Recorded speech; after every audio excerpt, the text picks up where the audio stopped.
Oh, and here's the dumb question I should have asked right off the beginning. Cameron's okay?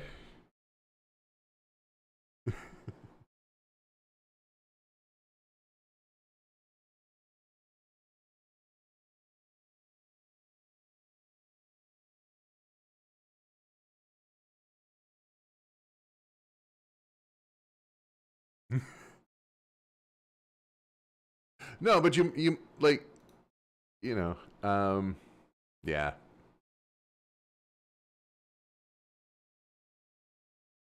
Yeah, please. All right. Here we go. Let me just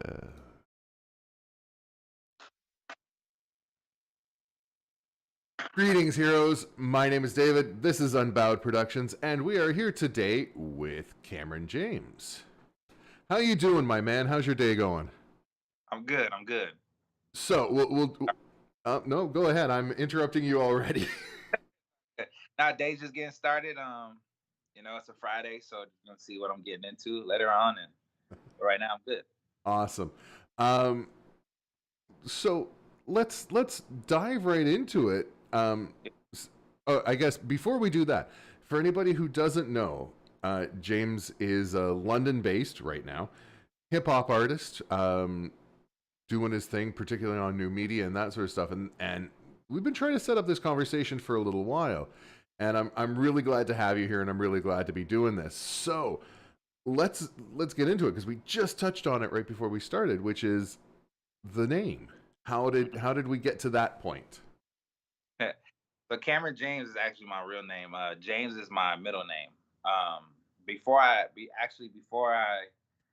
went by Cameron James, I went by Cam Cam, which was my name that my family members and friends called me as a kid.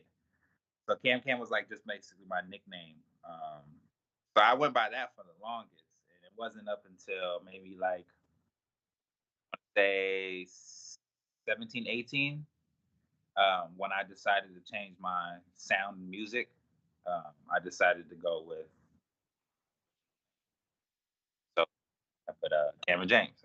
Oh, you cut out right there just for half a second. So let's. No worries. Yeah, so it was I was saying that it wasn't until about 17, 18 until I changed my name to Cameron James from Cam Cam, which is also when I changed my style and approach to my music. All right, and we're gonna get to that in just a second. But first, I want to talk about sort of you and your history, and let's start with what brought you into music. Man, so my whole family on my dad's side is very music oriented. Um, my dad is a musician. He plays guitar. I have cousins who sing. My uncle plays the drums. They were both in bands back in their time. So growing up, I just really music was like my first language. Um, I mean, it's all I heard growing up, just music pumping out of speakers and out the studio of my dad's studio. So um, it kind of just music just kind of fell into my lap, really. Hmm. Yeah. Okay, and so I guess what kind of music did they play, and what was always around at your place? So my dad is was mainly into funk, Okay. funk.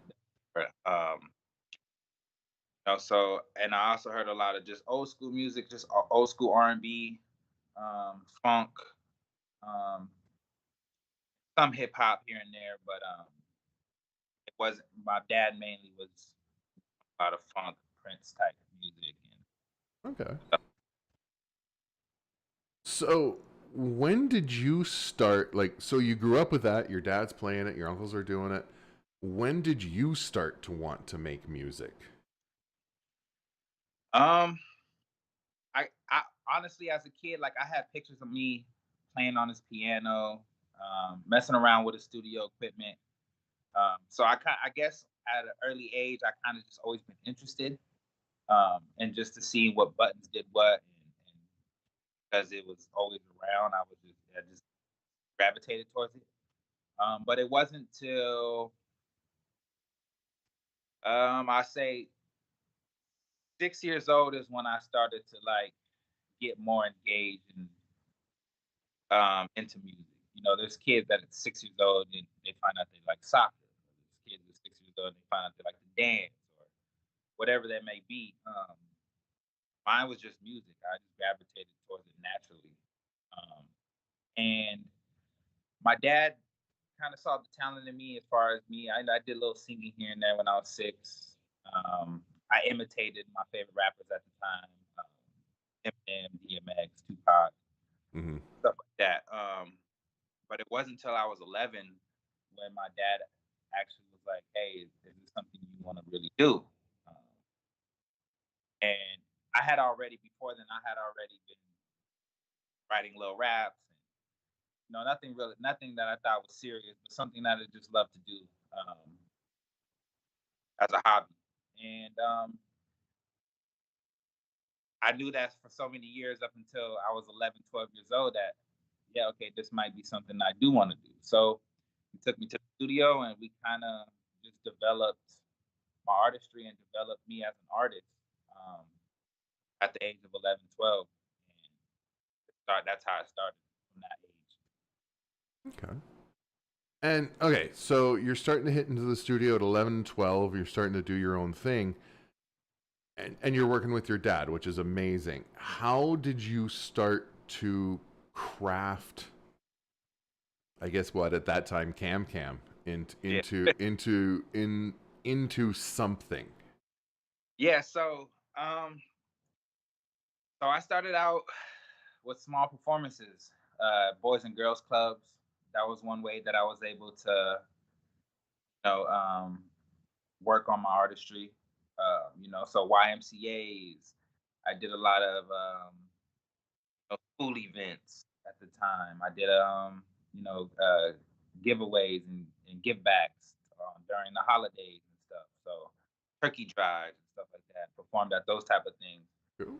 So my dad always kept me involved in the community, Mm-hmm. but also with my music approach. So that kind of groomed me into the performance stuff. Mm-hmm. Came to the studio, my dad, like I said, my dad did music, so he kind of he kind of showed me the way of how to format music.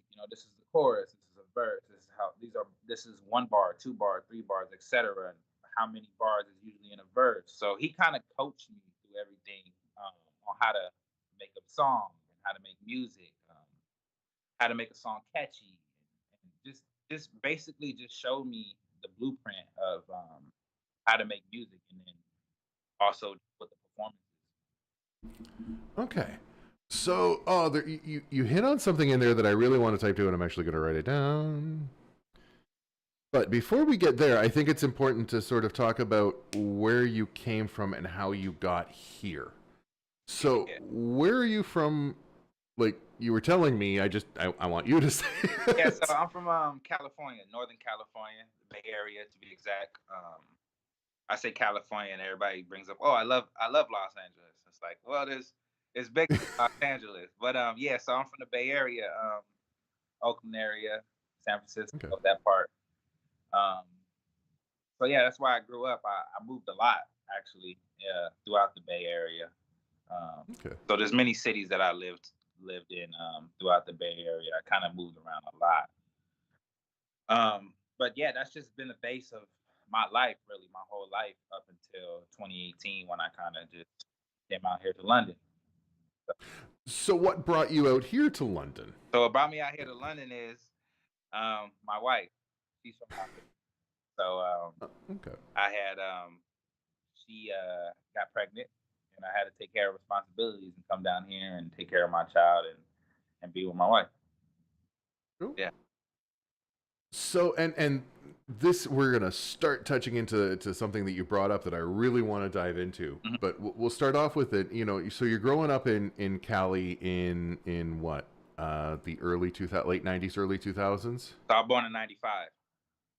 Okay, So yeah. So mid late '90s to early 2000s. Yeah. yeah, and so you're growing up with that.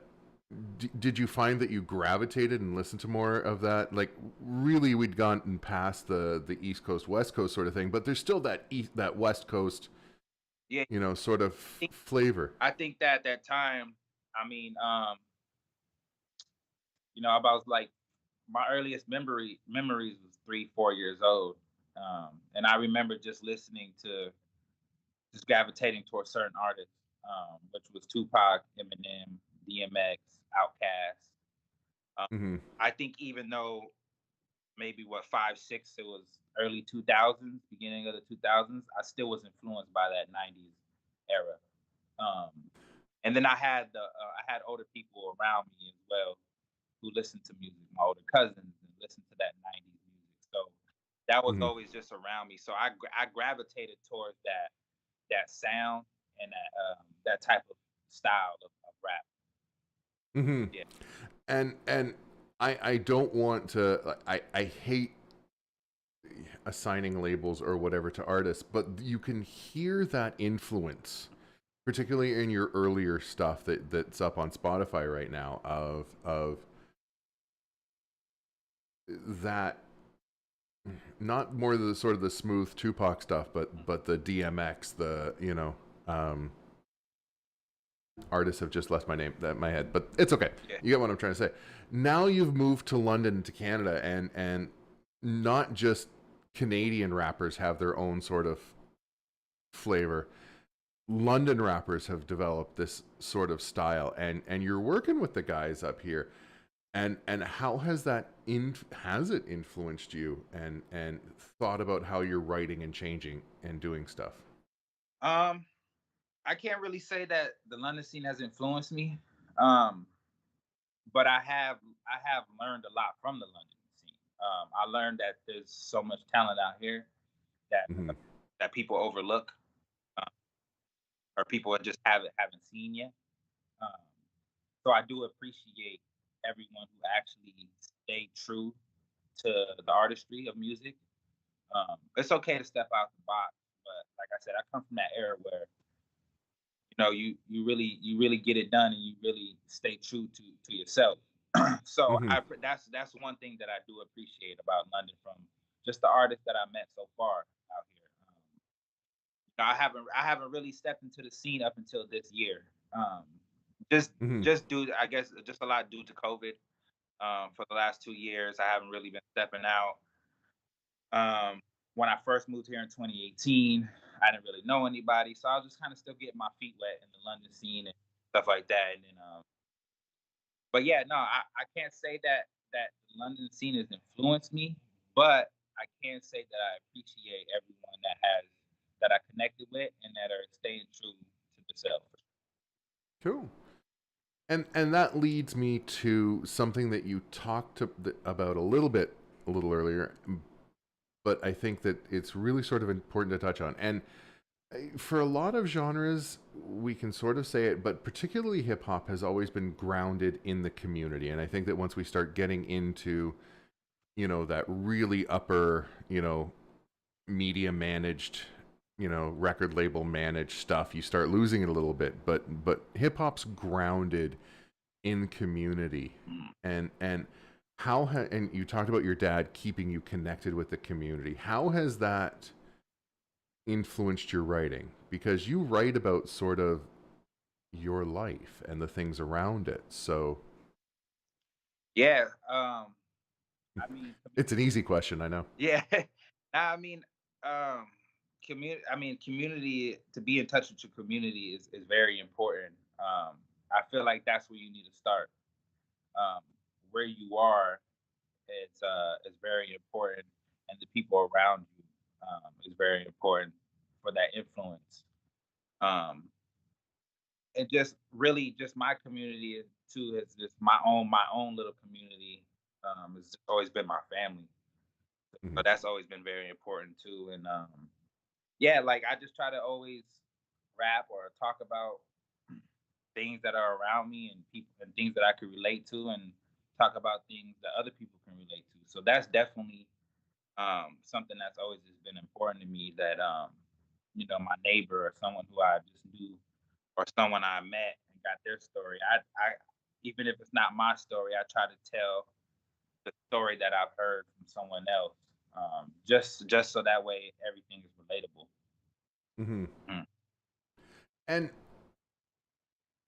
I guess, like, you look at some artists, and most of what they write about is abstract. It hasn't happened directly to them. It's a story, it's an idea, and it can be influenced by real life. And then there's the people who sing about, talk about, write about their personal experiences, that sort of stuff. Where do you find yourself writing from? My own experience, really. I mean, I could, someone could tell me their story, and I could try to tell it the best way I can. Um, but I don't feel like it comes with that authenticity because it's not my story. You know, Hmm. um, I'm a great storyteller, so yeah, it may work. But I know for me, when I'm telling it, it's not it's not my story. So it will be kind of hard for me to implement that in my music. So I really just, and me, I've been through so much in general, just growing up. I think that just all the trials and tribulations that I've been through, Hmm. both I've been through the single parent household. I've seen poverty. I've been in situations where, I've middle class and high class and lower class. I've been to different type of schools with different type of people. Um, I've dealt with people who, I have family who deal with addiction, who overcome addiction. I have death in the family. But I have a lot of stories, good and bad, that I could tell that pretty much would probably be relatable to a lot of people. I come from that. Yeah. And I think that that's the important part, and I think that in a lot of ways, the origins of hip hop, music in general, Hmm. is that relatability, that I feel this, I I can't, I'm not in that situation, but I can parallel it, and that sort of stuff. And I think this is a good place to switch over a little bit to talk about social media, the new media stuff, and that sort of stuff, because it is a way to reach out to those people and get those interactions. And I guess the first way to start with it is, oh dear God, are you prolific? Thank you. Like, so let's talk. Like, on Instagram, you're posting what, 10, 15, 20 stories a day? Yeah. Like, my dude, that's a full-time job. Yeah. Yeah. So let's talk about that. In what value do you see from, the social media landscape as an artist? Hmm. Um, to be honest, sometimes it's hard to separate the two. As far as, and I mean, as far as only posting to cater towards your music, and then Hmm. posting just because off the stuff that you just like, or stuff you have Hmm. an opinion on. So it's kind of, sometimes it's tricky to separate the two, but it's me. I'm gonna just give you me regardless. So whether it's, I'm gonna give you a mix of, hey, here's a post of a freestyle I did today, or here's my music video that I just did, or it is coming up, and then I'm probably gonna post some funny stuff just to keep just to steer away from that, just the music, right? Hmm. I know sometimes being flooded with music 24/7 by someone, um, can be overwhelming. You can lose interest. So I kind of also, teeter totter between the both of posting music and then just posting stuff that I seem to like, um, or the things that I do post that get and have my opinion on. That kind of also gives people an idea of who I am and how I think, or what I like. Hmm. Other than just posting my music. But I think, engaging with your fans is very important. So yes, I post a lot on my story, um, but that's just to keep me away from posting a lot on my feed. Um, Hmm. and I like to keep my feed very minimal. Um, so that, and I like to keep it. in a certain way to where you go to my page, you only see the music. Interesting. Okay. So I think that one of the things you're touching on, and I think that it's an important conversation to be having for artists particularly, is long gone are the days that you see an artist on an album cover, and you might read about them in a magazine that you pick up, and if you're lucky they'll be doing an interview on Much Music or whatever, MTV. Meh. Now you're somewhat engaged with that artist as a person Mm, all the time, mm, you know and I think you touched into something there, in that if you're just doing the music and you're not showing your personality, and you're losing that opportunity for people to connect with you as a human being. But at the same time, it's got to be about the music and the artistry, and not just, hey, I'm an influencer. mm. I mean, if you want to be an influencer, have fun. So I, do, how do you use it? Like, do your fans connect with it? How do those interactions go with the fans? Mhm. To be honest, the internet's constantly changing. Um, so I'm honestly still learning this whole internet stuff. To be honest, like there's people who know this internet stuff and are making money off of it and learn how to do, just make it their living, right? So Mm-hmm. I think for me,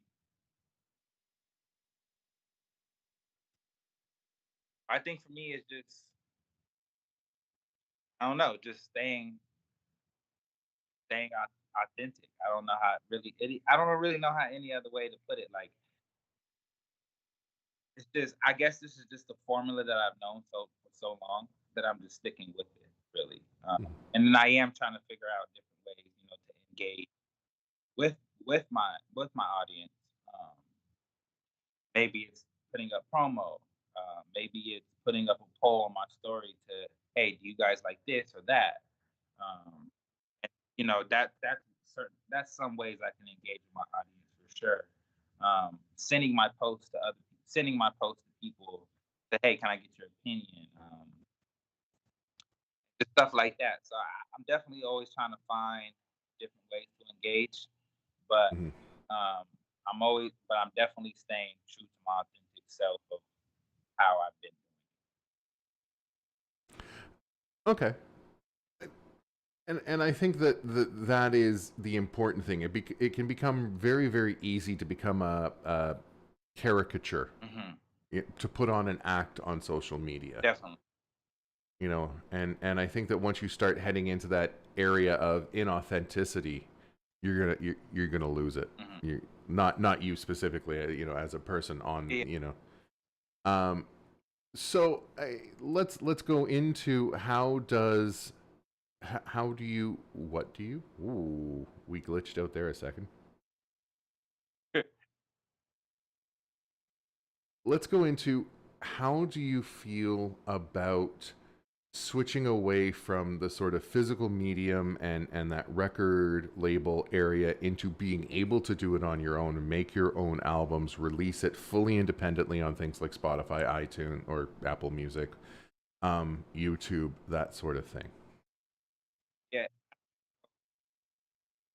Now it's easier than ever, thanks to the internet, right?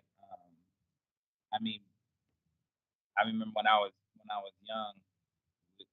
uh, younger, I was starting out.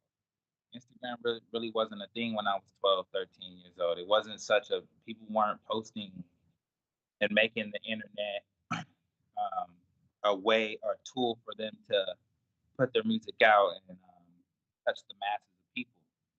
Um, so even when I was younger, and my dad put me in certain positions to go up to meet artists and A&Rs and stuff like that. It was more groundwork. Hmm. Now it's so easy to post a video and it go viral and it catch a wave, and it takes that one person to see it, um, and to catch a buzz. Um, so I think now for me, I kind of made that transition from when I was doing the groundwork as a kid, um, to building up my social media and stuff. I kind of just gradually learned on how to release my music. Now you got distribution companies now. You got DistroKid, a lot of other stuff that you can just. You don't need big record. You don't need big labels to help you out anymore. Mm-hmm. Is it good to have a machine behind you in certain ways? Yes, it is. Um, but if you can do it by yourself, um, as far as owning all your stuff, um, having full creative control, I feel that's the way to go. Mm-hmm. I like a lot of independent artists. Russ is one of them, big hip hop artist. Russ, I like his blueprint on how he did it. He just the way he the way he talks about being an independent artist and how you don't need these labels and you can own everything. You can own your masters. I think that's for me at least that's the way to go. If a label decides to approach you and it sounds right for you, then go for it. It's not always necessarily a bad thing. I think too there's a stigma of, oh, these labels are bad for you or this and that. Um, it's just really whatever works, you know. But for me personally, I like the independent route. I like to be able to have full creative control of myself and just be able to record what I want when I want and release what I want. But yeah, that's pretty much my take on that whole independent and label stuff. Well, yeah, I don't have much more to add to that because I think you've touched on it 100%. You need to do what's best for you, obviously, and if the label comes around offering you millions of dollars, have fun, but you do you and stay true to yourself. And I absolutely think that there's something there about owning your own masters, owning your own stuff. So, but you did touch on one of my favorite subjects, which is the process. Um, how I'd like to know your process. So you just released an album a little earlier this year. What was the process for that album? How did you go through it? Like where? Let's start with where did you record it? So I recorded it all here in my studio. Well, not all of it, most of it. Um, some of the songs I had actually recorded in Toronto. Shout out my boy Junior T. He's out there in Toronto, heavy in the music scene right now. So I recorded with him. Um, but as far as all the mixing and mastering, I did it all myself. And then the other part of certain songs of the recording, I did myself here at the studio too. Okay. Um, but that whole process, uh, so I named it "Back to Basics," um, and that for me, just alone, just getting back to the basics of, of myself, really. Um, on there, if you hear towards the middle to the end of the mixtape, album mixtape, whatever you want to call it, project. Um, I kind of do more storytelling. Um, in the beginning of the mixtape, I do like more of the up tempo songs just to get the people engaged. Mm-hmm. But towards the middle is where I start to get back to the basics of my storytelling, of my personal life, and what what I really wanna do in the music, which is take that authentic approach, tell my story, and never steer away from that. Really. So Mm-hmm. with that approach, I just really just I was with those songs. I was just really in my bag as far as wanting to express myself and tell my story. So it kind of just came. That kind of just came natural for me because I already knew what I wanted to write about. It was just all the process of finding the proper beats and production to to put my words. Put my words. Okay. Couple of things. Give me the first area I want to go into is so let's follow the bouncing balls a little bit. You grew up with your dad. He's showing you everything, working in the studio, and I understand that. And then you did part of the album in Toronto with a producer, Mhm, and then you did part of it by yourself with your full mhm. control. As a guy who likes that control, who likes doing his own thing, how hard is it to give up control a little bit to a producer? Um, Not that hard. Only not that hard really because um, I work with people who let me just do me. Really, um, I don't record with just anyone. Hmm. Um, so the relationships that I build with people, I think I let it be known on what I came to do, how I want to approach things. So I never really had.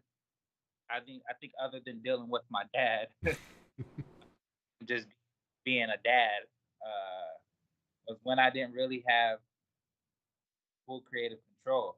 Um, and I was making different music at the time too, right? I was catering to kids, Hmm. so it was a different time for me uh, as far as making music and stuff.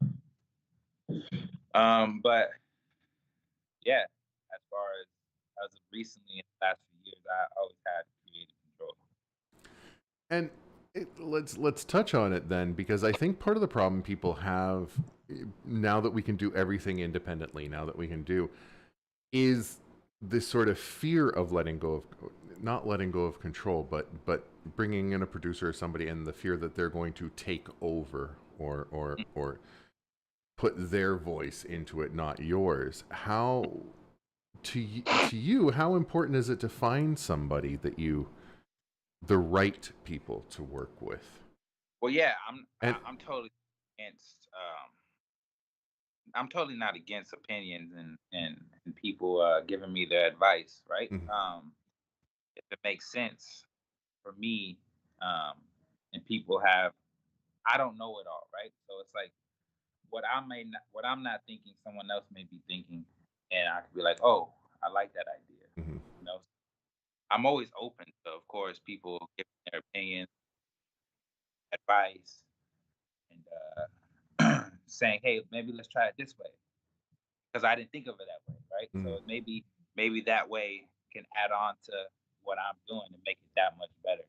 So I'm definitely I'm not closed minded to when people are trying to help, but for the most part, I kind of 90% I kind of already know what direction I'm going for, and that's just me being developed over the years, right? Just meeting um, so many people who influenced me in the music industry. I kind of just gathered all that information and all that experience up until now to know pretty much where I want to go with things. mhm. Okay. And I think that so I want to talk about really quickly about sort of what you've got, like what you've been doing in London. So let's back it up before I get there. You know, thing you move into London and then COVID hits and we're not doing live shows. We're not doing that sort of stuff. So then from there, now that we've opened up and you're starting to do stuff, as you said, what are you doing in London? What have you done, and sort of what do you have coming up that people can get involved with? But cool. Hold on, hold on. You're glitching out just a little bit. Give it a second to start again. You good? Yeah. Okay. Yeah, it wasn't until I started going to school. at Fanshawe my first year. Um, Last September that I started to branch out into the whole London scene.